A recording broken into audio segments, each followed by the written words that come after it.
Is the comic market starting to get healthy? Are prices starting to go back up? Stay tuned for this week's drop list to find out. Welcome back, Gainers, to another incredible, exciting, fantastic episode of ComicGains! And if you're new to the show, I'm Adam. I'm Zach, and this is the Princess Royal Highness doing the Princess Wave. You do it too. Bow down, respect. Of course, there's a Coco dog. Well, the Comic Coco made it out, yeah. Comic Coco. I know, everybody's starting to get over their colds. We had a nice cold snap going, and even the market's starting to get a little healthier, it feels like, right, Zach? Yeah. All right, guys, today is Monday, and we have a brand new drop list for you. And how do we do the drop list, Zach?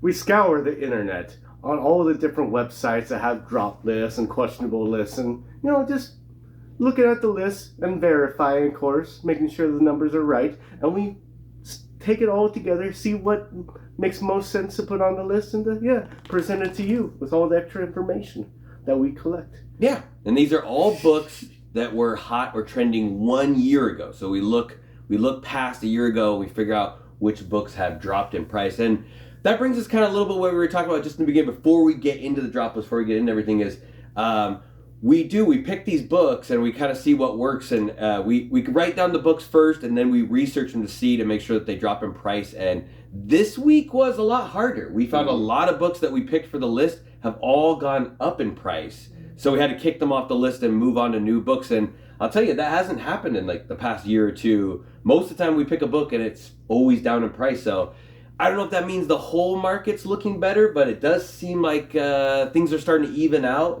Books are starting to be the same price they were a year ago or even higher. So it's maybe a good thing. It may be a good thing. It also may be a good thing having a drink, getting that refreshing juice in the old belly. Yeah, because this show is, it's a night of long, hard, and full of terror. So you need something to quench. I'm trying to do the Game of Thrones thing, but that didn't make any sense. Anyways, the night is dark and full of terror. The show is dark and full of terror, so you need something to quench your thirst. Yeah. There you go. It's a Shine water. It has vitamins, minerals, and what else could it be? I don't know. Hopefully it's good. It was cheap. It was only 98 cents. Shine water, right? It's watermelon blackberry. Oh, it's got the extra D in it.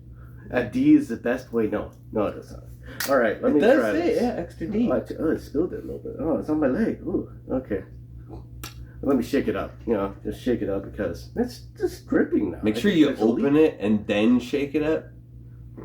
I do. Specifically in that order. Oh.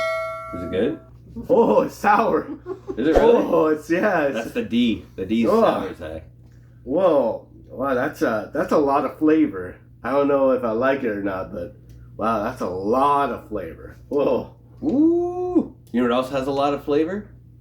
Hanging out with us on Whatnot every Saturday, 3 p.m. Pacific Standard Time, most weeks. Check our listings. Adam and Zach host the first show, Kick It Off, Dollar Starts, 30-second auction, one of the best shows in the game. All of our friends are there. Princess hosts her show right after. So if you're always asking yourself during the show, why the hell doesn't Princess talk? It's because she's saving all of her wisdom for her Whatnot show. So come kick it there. She also has Dollar Starts, 30-second auctions, and it's a really good time. All our friends come and hang out. All right, guys, let's get into it. Let's talk about the drop list. And don't forget, if you stay to the end of the show, you get the Slab Masters Slabpercation. Nostra Slabus. We'll call you Nostra. That's a good name, Nostra Slabus. All right, guys. A lot of DC books this week. We got number 5, Batman, Vengeance of Bane. Issue number 1, Glenn Fabry, Chuck Dixon. I think this is a repeat, but on the list before. If you're not sure by the cover of this book what it is, it's the first appearance of Bane. And cool character.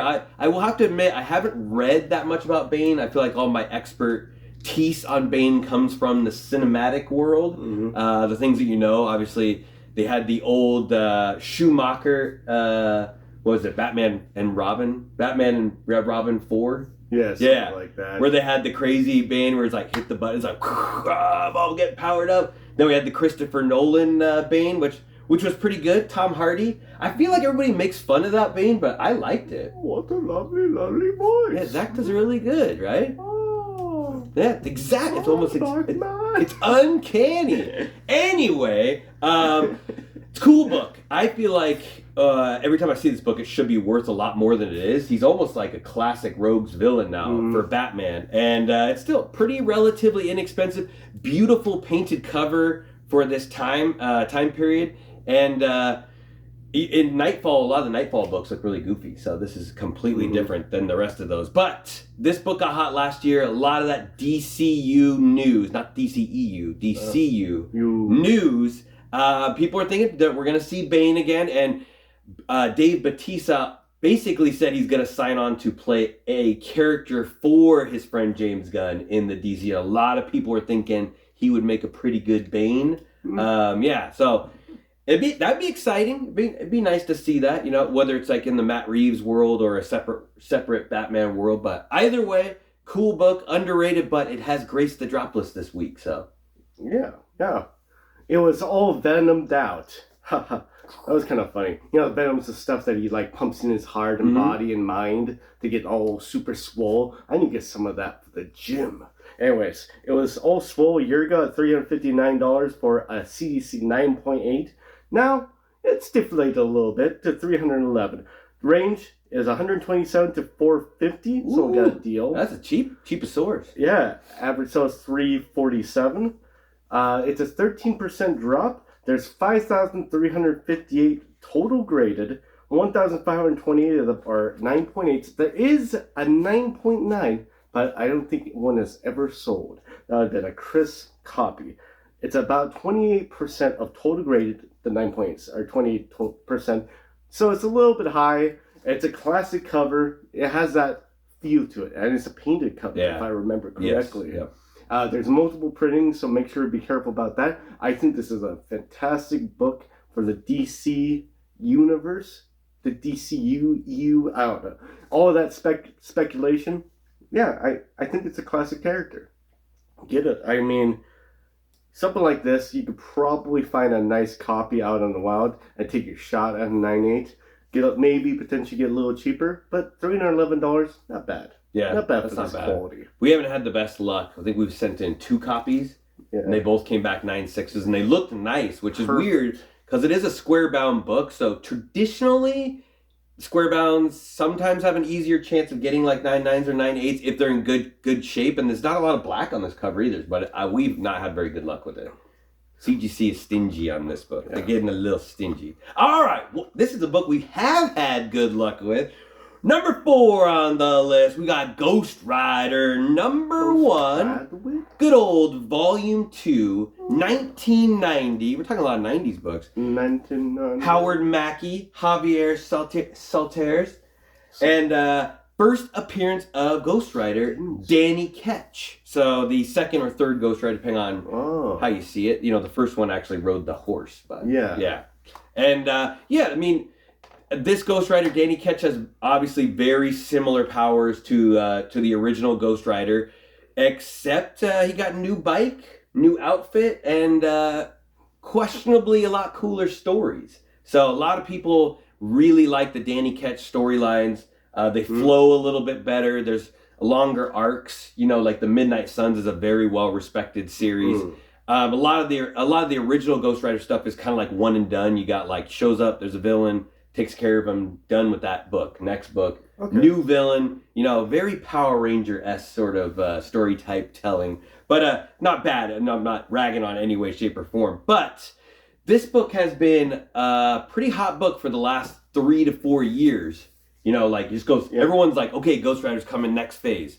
All right, no Ghost Rider. All right, Ghost Rider's coming next phase. Never mind. Okay, no Ghost Rider. So last year, obviously, what were we thinking? Ghost Rider's coming this phase. And so far, we haven't seen him. I still think this is a really cool book. And Zach will kind of tell you more on the numbers, but it really only has a lot of value in high grade because they're pretty cheap to find out raw, you know, out in the wild. So yeah. So it was Flame On, all the flame stuff going on. What's the difference? Flame Off. I don't know. It's $274 for a CGC 9.8 a year ago. Now $234. Nothing crazy there. Range $65 to $520. Average sales $237. It's about a 15% drop. There's 3,712 total graded. 863 of them are 9.8s. That's 23% of total grade. That's about right at the number you want to start seeing for the percentage of 9.8s to total graded. It's not bad at all, so that's a good chance. For a 90s book. Yeah, that's low for a 90s book, and it's all black cover, pretty much, at least on the spine, and so anything that you see damaged on is like it goes away. It's not goes away, but any damage you see on the book, you can't hide it. Yeah. It's not like a white cover. But a white cover, on the flip side, you see any stains or any dirt on it from a mile away too. So, good spec character, great book. It might have a high print run, but of course all the other things going along with it will make it so it's like always be at like the 25-26% range kind of thing. Yeah. 23 to 24, 5, 6, whatever. I'm thinking that they're probably going to do a more modern Ghost Rider. That's my hunch. Not 100% sure. So it's either going to be this character or the Robbie. Was it Robbie Reyes or the guy that drives the car? I mean, they want to destroy 1 million cars. How many bikes do they want to destroy? That's the question. Destroy all the cars they want and have an awesome Ghost Rider, or destroy a Harley or something like that. Which no one wants to see that. I don't want to see a destroyed Harley. Just saying. I don't think Danny Ketch drives a Harley, does he? He could drive a Harley. I'm just saying a motorcycle of any type that are like, it's kind of heavy duty. Anyways, great book. Again, this is probably not high on my list to get right now, but it's a great book all the same too. And you can find them in high grade in the wild. So that's another chance of getting it for a little bit cheaper than this price. That's what I would do. Yeah. I mean, it's hard to say. There's not a lot of precedence with like the MCU copying other Marvel like TV shows or movies so far. I mean, mainly Spider-Man's been the only one that they obviously, there was an old Spider-Man, now there's a new Spider-Man, but they really went like a different route with that. I mean, we didn't even get like an Uncle Ben or Harry Osborn or anything, which we always got in the original series.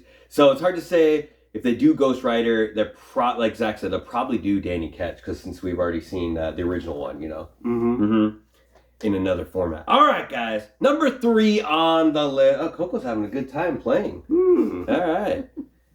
Number 3 on the list, we got Fantastic Four 19 from 1963. Wish we had this book. Stan Lee, Jack Kirby, first appearance of the Pharaoh, Rama Tut.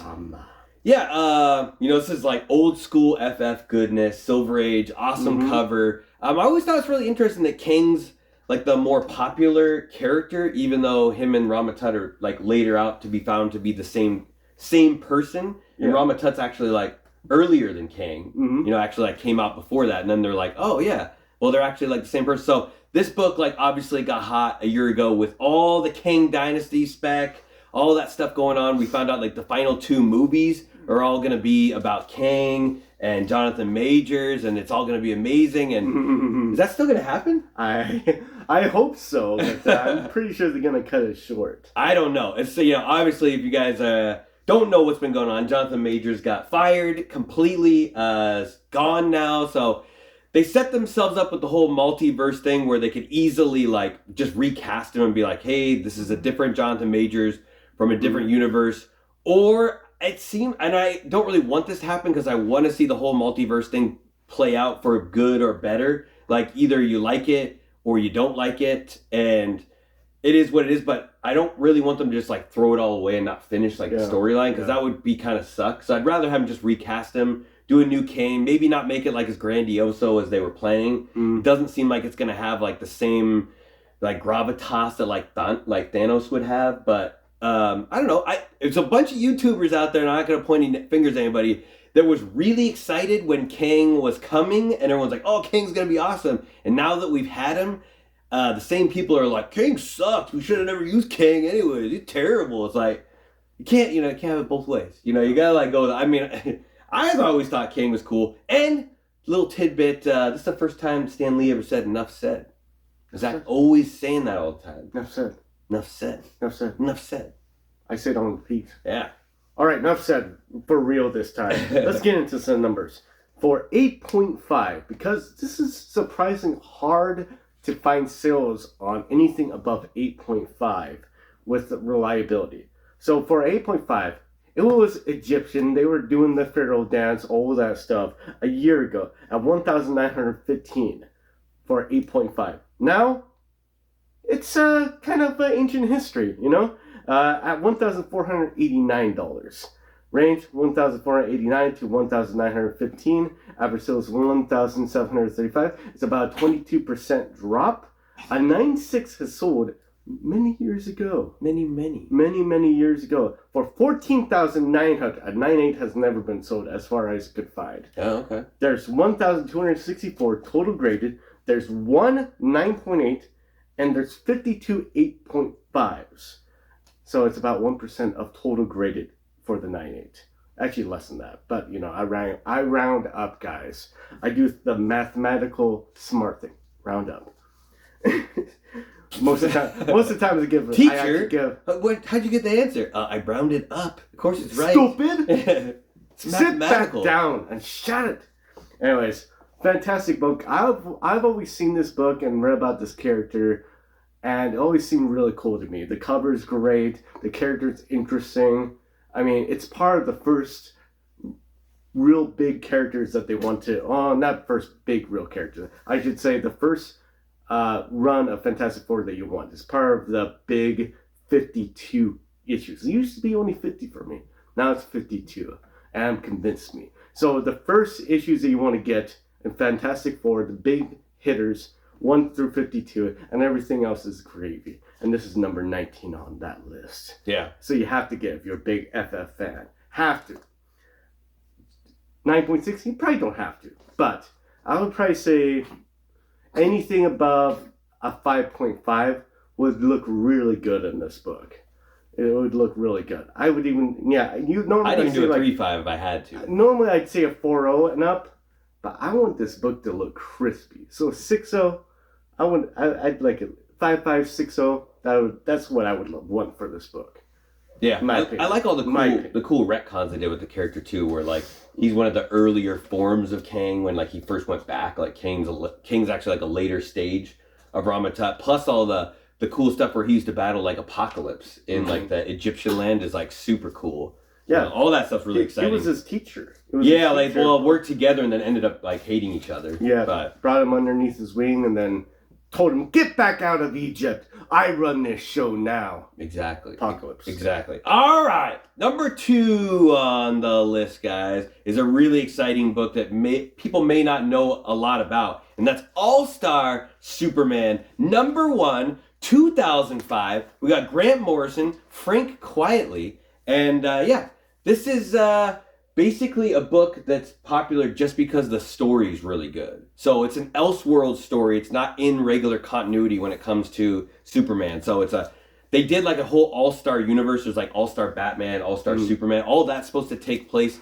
in the same universe, but it's not in the regular DC Comics universe. And this is actually like a really good Death of Superman story. So they made another one, Grant Morrison, and it's written really well. Won't get too in-depth into it, but there's basically some scientists that are kind of inspecting the sun, and Lex Luthor goes to like blow them up, and as Superman goes to save him, he gets too close to the sun and like absorbs too much of his energy, and it makes him more powerful and stronger, but he basically is slowly dying from the power. It's gonna like overtake his body. So it's kind of like this cool story of like him finishing out his years, like getting overpowered, and he does some fun stuff with Lois, and he eventually like dies, and in the story Lex Luthor gains his powers as well, gains Superman's powers, and actually learns that like this is the reason why Superman's been doing the things that he does, even and that's why he kind of becomes not like good, but he like learns from his mistakes at the end as Superman's like dying, and it's considered a really good story. And why is this all important? Well, James Gunn also thought this was a really good story. So when he was announcing his movies, he specifically pointed out All-Star Superman was what he was going to be pulling from for his Superman movie, which is really cool. He also was doing the Supergirl Woman of Tomorrow. He also pointed out that movie, and that's based solely on good writing in that story as well, which is cool that he's using that. A couple things that I didn't know about when I was doing some research on this book is they made an animated cartoon movie of this. You know, DC does a really good job with that. And the movie was actually written by Dwayne McDuffie, who is the creator of Static. and it's the very last thing he ever worked on before he died. The movie got released the day after he passed away. So fun thing I've heard, or fun fact for the story. So just some cool stuff. There is a newsstand version of this. Nobody really reports that it's worth more, but Zach may have more to tell you on that though.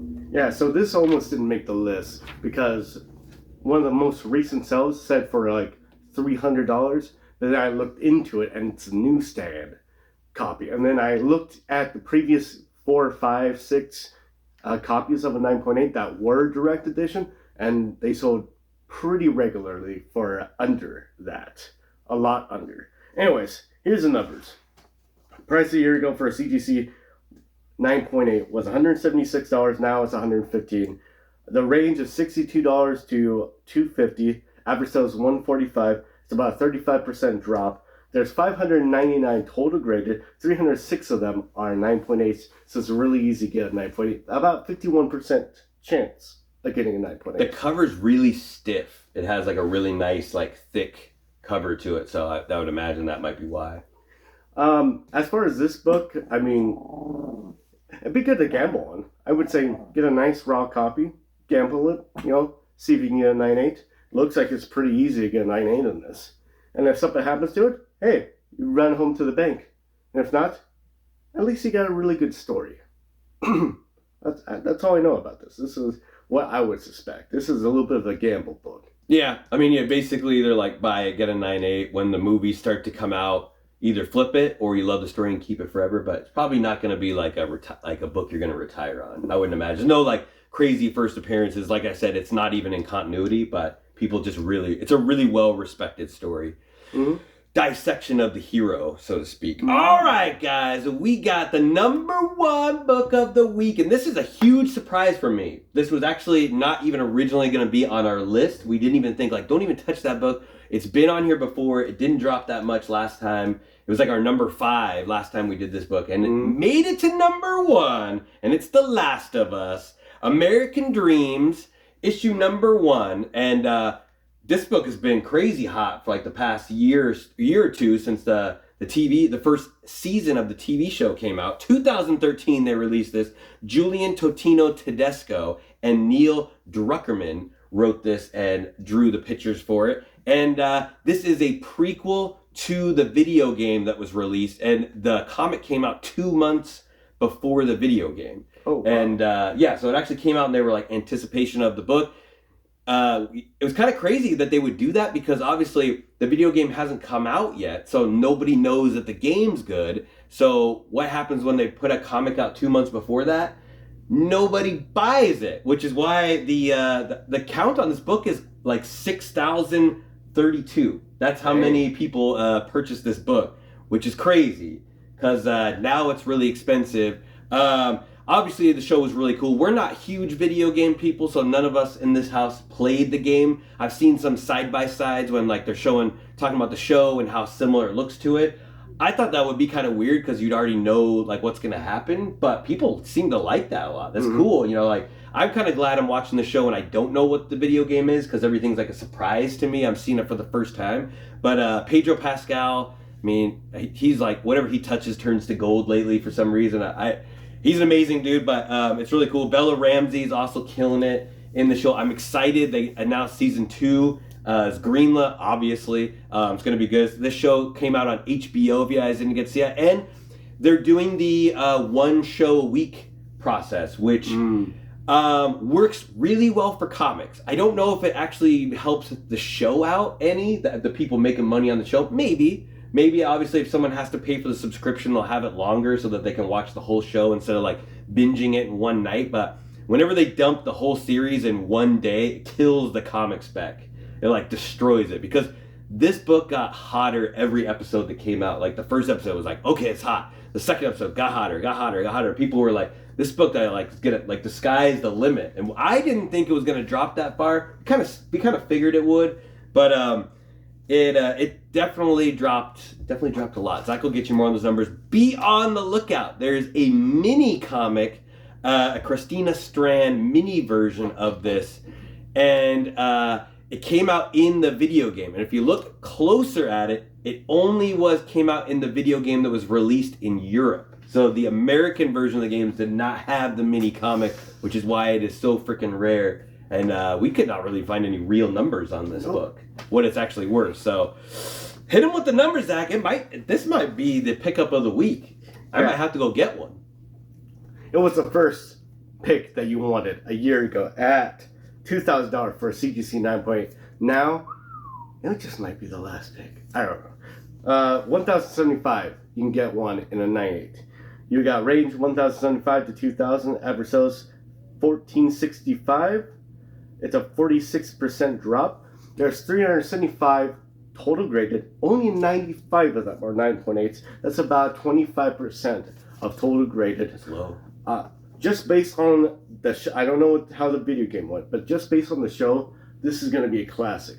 It's always going to be a classic. It's going to be close, in my opinion, to what The Walking Dead is going to be. I'd agree with that. I would say this is probably going to be very, very close to of that caliber. I think you should probably get this book. You can probably get a 9.8 if you get a raw copy and hunt it down. Get a raw copy, set in and get a 9.8, save a little bit of cash money. Again, if you just don't want to take the chance, buy it right now. Maybe buy it in a couple months. Maybe will go even more down, but there will be trailers coming soon of The Last of Us Season 2. And once that happens, who knows what's going to happen. It might be going back up to that 2,000 mark and you missed your shot. So, yeah, I think this is a fantastic book to get right now. And you can probably, like I said, get a raw copy that would be a 9.8 potential and save you a little bit of cash.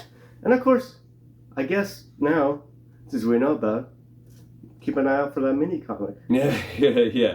I mean, like Zach said, I think when you're asking yourself, like, there's so many independent comics that are good and they come and go, they get up a little bit in price and then things go back down. But I think the real pointer there is the amount of them, the demand, and the fact that there's only like 6,000 of these out there.